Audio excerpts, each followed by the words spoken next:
Yeah, I was living in New York for 10 years for modeling, and then I moved out of New York and moved to LA and started acting, and that was 2002.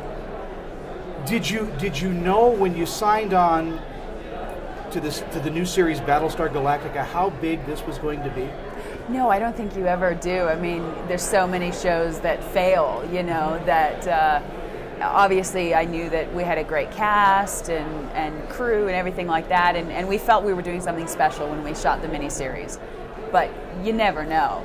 You really don't. So it was a nice blessing to see how it did. Is it a joyous set? Do you have a lot of practical jokes going on? We don't have practical jokes, no. It's a great set. A lot of love, a lot of support, a lot of fun. I mean, we laugh all the time, but it's not a real practical joker kind of set. So, really? Yeah, I think the sets are so intricate and there's so many people. It's such an ensemble cast that I think it could get kind of crazy if we were all pulling pranks on each other. That's not to say that we won't someday, but at this point it's... The character that you play, Six, she is twisted. I mean, there are so many levels to her, layers like an onion. Yes. They just keep peeling off. What do you discover about her that intrigues you? I love the complexity of her. That's what intrigues me about her. I love, like you said, the layers of the onion, and you can peel something off and reveal something new, or each clone can have slightly different feelings and emotions that they've learned throughout their mission. And so it's interesting for me as an actor to try and level, okay, how far is this one different from the base model, and that sort of thing. But it's a work in progress. I mean, it really is, because with series, unlike with a film, it's always evolving. Yeah. And something you do in one scene can actually affect the writing later on. So. And that's a question I have is are you close, when you sit with Ronald Moore, and do you do that often and talk about your character, the way that she's going and all, or do you have a lot of input into it as an actress? Yes and no. I mean, certainly Ron is there for questions, and David, but a lot of it is kind of just putting trust. You know, I just trust Ron with what he's writing. If there's something really confusing, obviously I will ask about it, but quite often you kind of fly by the seat of your pants, actually. David Prowse, who played Darth Vader, he was the actor that said it's great playing the bad guy because people remember you forever. Are you finding that out? It's interesting because, you know, in my own time I don't really look like Six. I don't have the white hair, and so unless people know it's me somehow, I don't get a lot of dialogue on my own time, except for at conventions or something like that. So, but I suppose he wouldn't have either. Yeah.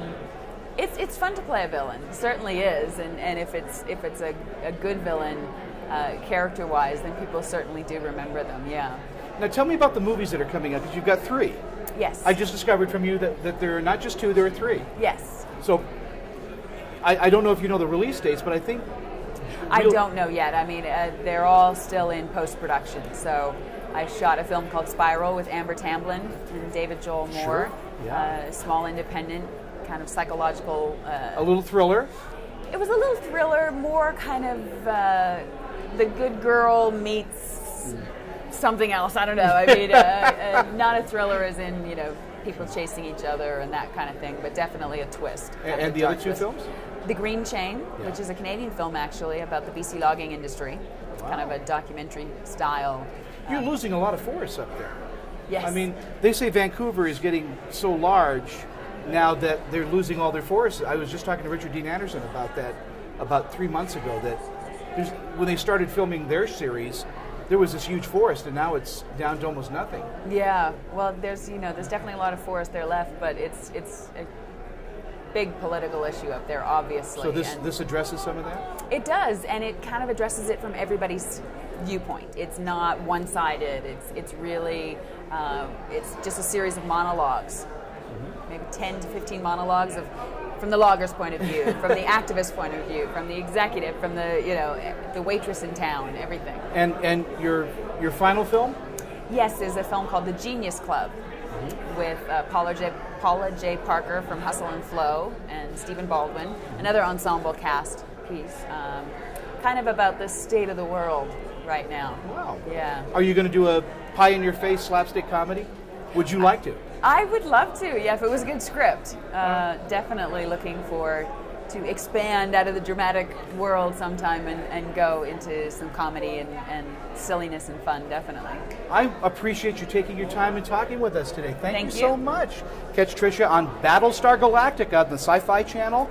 And I think it's going to be in syndication very soon now, isn't it? It's probably. And hopefully. the DVDs are out, so you get that. And just enjoy her. She's great. Thank you again so much. Thank you.